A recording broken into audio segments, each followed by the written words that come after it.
ഈശോ മിശിഹായ്ക്ക് സ്തുതിയായിരിക്കട്ടെ. ഈശോ സ്നേഹിക്കുന്ന പ്രിയ സഹോദരങ്ങളെ, ജോഷുവയുടെ പുസ്തകം 1-ാം അധ്യായം 9-ാം തിരുവചനത്തിലൂടെ ദൈവമായ കർത്താവ് ജോഷുവയോട് പറയുന്നുണ്ട്, ശക്തനും ധീരനുമായിരിക്കണമെന്നും ഭയപ്പെടുകയോ പരിഭ്രമിക്കുകയോ ചെയ്യരുതെന്നും ഞാൻ നിന്നോട് കൽപ്പിച്ചിട്ടില്ലയോ? നിന്റെ ദൈവമായ കർത്താവ് നീ പോകുന്നിടത്തെല്ലാം നിന്നോട് കൂടെ ഉണ്ടായിരിക്കും. പ്രിയ സഹോദരങ്ങളെ, കർത്താവ് ജോഷുവയോട് പറയാണ്, നീ ശക്തനും ധീരനുമായിരിക്കും. നീ പേടിക്കേണ്ട ആവശ്യമൊന്നുമില്ല, ഭയപ്പെടേണ്ട ആവശ്യമില്ല. നിന്നെ അഭിഷേകം ചെയ്തവൻ, നിന്നെ വിളിച്ചവൻ സർവശക്തനാണ്. നിന്റെ ദൈവമായ കർത്താവ് നീ പോകുന്ന ഇടങ്ങളിലൊക്കെ നിന്റെ കൂടെ, നിന്റെ കരം പിടിച്ച് കൂടെ നടക്കുമ്പോ എന്റെ ദൈവ പൈതലെ എന്തിനു പിന്നെ ഭയപ്പെടണം? നമ്മുടെയൊക്കെ ജീവിതത്തില് ഈ ഒരു കരം എന്റെ കൂടെ ഉണ്ടെന്നുള്ള ഒരു തിരിച്ചറിവ് നഷ്ടപ്പെടുമ്പോ, സർവശക്തന്റെ കരം എന്റെ കൂടെ ഉണ്ടെന്നുള്ള ഒരു തിരിച്ചറിവ് നഷ്ടപ്പെടുമ്പോ ദുരിതങ്ങളുടെ ആരംഭമായി. നമ്മൾ പെട്ടെന്ന് തകർന്നു പോവാണ്. പെട്ടെന്ന് അപ്രതീക്ഷിതമായിട്ട് കടന്നു വരുന്ന ജീവിതത്തിന്റെ ചില ഞെരുക്കങ്ങളില്, ചില തിക്ത അനുഭവങ്ങളില്, ഒറ്റപ്പെടലുകളില് നമ്മൾ ആകെ ഡിമ്മായി നമ്മുടെ ജീവിതത്തിലേക്ക് നിരാശ കയറി വന്ന് ഒന്നിലും താല്പര്യമില്ലാതെ ദൈവത്തെ പഴിച്ച്, മറ്റുള്ളവരെ പഴിച്ച്, ദുരിതത്തിന് കാരണമായവരെ കുറ്റം പറഞ്ഞ് എന്തുമാത്രം സമയമാണ് നമ്മൾ നഷ്ടപ്പെടുത്തി കളയുന്നത്. ഇവിടെ കർത്താവ് ഒരു ദൗത്യം ഏൽപ്പിക്കുമ്പോ ജോഷുവയോട് വ്യക്തമായിട്ട് പറയാണ്, നിനക്കൊരിക്കലും പതറേണ്ടി വരരുത്, നീ ഒരിക്കലും തോറ്റോടേണ്ടി വരില്ല. എങ്ങനെ? നീ നിന്റെ ശക്തിയല്ല, ദൈവത്തിന്റെ ശക്തിയാണ് നിന്നിലൂടെ, നിന്റെ ശരീരത്തിലൂടെ, നിന്റെ ജീവിതത്തിലൂടെ ഒഴുകുന്നതെന്ന് തിരിച്ചറിഞ്ഞാല് ധീരനായിരിക്കുക, ശക്തനായിരിക്കുക, ഭയമരുത്, പരിഭ്രമമരുത്. തമ്പുരാനിൽ നിന്റെ കണ്ണ് നട്ടിരിക്കണം. കാരണം നിന്റെ ദൈവമായ കർത്താവ് നീ പോകുന്ന ഇടങ്ങളിലെല്ലാം നീ എന്താണ് ചെയ്യേണ്ടതെന്ന് നിനക്ക് പറഞ്ഞു തരാൻ, നിനക്ക് പകരക്കാരനായി നിന്ന് യുദ്ധം ചെയ്യാൻ എപ്പോഴും നിന്നോടൊപ്പം ഉണ്ടാകും. അതിന്റെ അർത്ഥം എന്താ? എന്നെ ഒരിക്കലും തനിച്ചാക്കാൻ ആഗ്രഹിക്കാത്തൊരു ദൈവ സാന്നിധ്യം ഈ തിരുവചനങ്ങളിലൂടെ നമുക്ക് വ്യക്തമാണ്. ദൈവത്തിന് ഒരു ദൈവ പൈതലിനോടുള്ള വാത്സല്യം ഈ തിരുവചനങ്ങളിലൂടെ നമുക്ക് മനസ്സിലാകുന്നില്ലേ? പക്ഷെ പലപ്പോഴും നമ്മൾ നമ്മുടെ ശക്തിയിലും, നമ്മുടെ ധീരതയിലും, നമ്മുടെ കഴിവുകളിലും, നമുക്ക് ദൈവം തന്ന കുറെ സമ്പത്തുകളിലും എല്ലാം അഹങ്കരിച്ച് ജീവിതത്തിന്റെ ആ ഒരു ത്രില്ല് നഷ്ടപ്പെടുത്തി കളയും. അങ്ങനെ പോകുമ്പോ അഹങ്കാരിയോട് കർത്താവിന് വെറുപ്പാണെന്നുള്ള തിരുവചനം നമ്മുടെ ജീവിതത്തിൽ അന്വർത്ഥമായിട്ട് മാറും. എവിടെ അഹങ്കാരം തുടങ്ങുന്നുവോ അവൻ സ്രഷ്ടാവിനെ പരിത്യജിക്കുകയാണ്.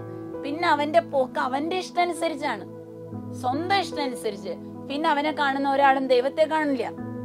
പിന്നെ അവന്റെ പ്രതാപവും മഹത്വവും അവന്റെ തന്നിഷ്ടം അനുസരിച്ചുള്ള ഒരു ജീവിതവും ലോകത്തിലേക്കായി. പിന്നെ ദൈവത്തിന്റെ കൈ വിട്ട് ഓടുന്ന ഒരു ദൈവ പൈതലാണോ നീ? ആണെങ്കിൽ ഉറപ്പിച്ചോ, നീ ദൈവത്തോടൊത്തല്ല, ലോകത്തില് ലൗകിക മനുഷ്യനായിട്ട് ഈ ലോകത്തിലാ ജീവിക്കുന്നത്. സ്വർഗത്തിലേക്കുള്ള ഒരു സ്റ്റെപ്പ് നീ കേറില്ല. ജോഷുവയുടെ ജീവിതത്തിൽ നമ്മൾ കാണുന്നുണ്ട്, എപ്പോഴും ജോഷുവയ്ക്ക് ആ ഒരു കൺസേൺ ഉണ്ടായിരുന്നു. ദൈവത്തിന്റെ കരം പിടിച്ച് നടക്കാൻ ശ്രദ്ധയുണ്ടായിരുന്നു, ദൈവത്തിന്റെ പരിപൂർണമായ വിശ്വാസം ഉണ്ടായിരുന്നു, ആശ്രയം ഉണ്ടായിരുന്നു. ആലോചന ചോദിക്കാതെ ജോഷു ഒരു കാര്യത്തിലും ചെന്നപ്പെടുന്ന നമ്മൾ കാണുന്നില്ല. എപ്പോഴും അവന്റെ ദൃഷ്ടി സ്വർഗത്തിലേക്കായിരുന്നു. തന്നോടൊപ്പമുള്ള ദൈവത്തെ വിളിച്ചുണർത്താൻ അവൻ ഉത്സുകനായിരുന്നു. നമ്മുടെ ജീവിതത്തിന്റെ പരാജയങ്ങളുടെ കാരണം എന്താ?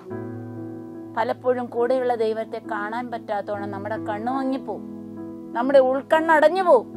കർത്താവിനോട് ഇന്ന് നമുക്ക് പ്രാർത്ഥിക്കാൻ പറ്റണം, കർത്താവെ, എന്റെ ശക്തി ക്ഷയിക്കുന്നു, എനിക്ക് പേടി വരാം, ഓരോന്ന് വരുമ്പോ ജീവിതത്തിന്റെ ഉത്തരവാദിത്തങ്ങൾ എന്നെ വേണ്ടി ചെയ്യാൻ പറ്റില്ല എന്നോർത്ത് പരിഭ്രമിക്കുക ഞാൻ.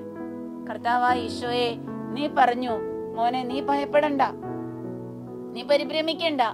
രോഗങ്ങൾ വരട്ടെ, പ്രതിസന്ധികൾ വരട്ടെ, കഠിനമായ പ്രതിസന്ധികൾ നിന്റെ മുമ്പിലേക്ക് വരട്ടെ, ഇതിനെ എല്ലാം ഓവർടേക്ക് ചെയ്യാനുള്ള ഒരു ദൈവിക ശക്തി നിന്നിൽ ഞാൻ നിക്ഷേപിച്ചിട്ടുണ്ട്.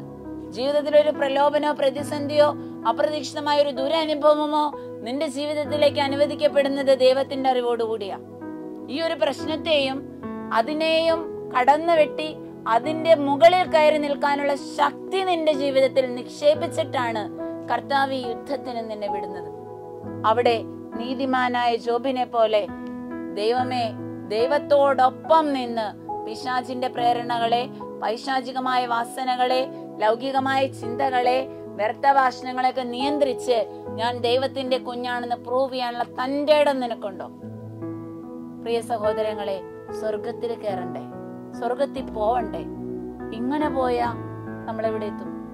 അതുകൊണ്ട് കൂടെ ഇരിക്കുന്ന തമ്പുരാനെ, കൂടെ നടക്കുന്ന ദൈവത്തെ നമുക്കൊന്ന് സ്നേഹിക്കാം.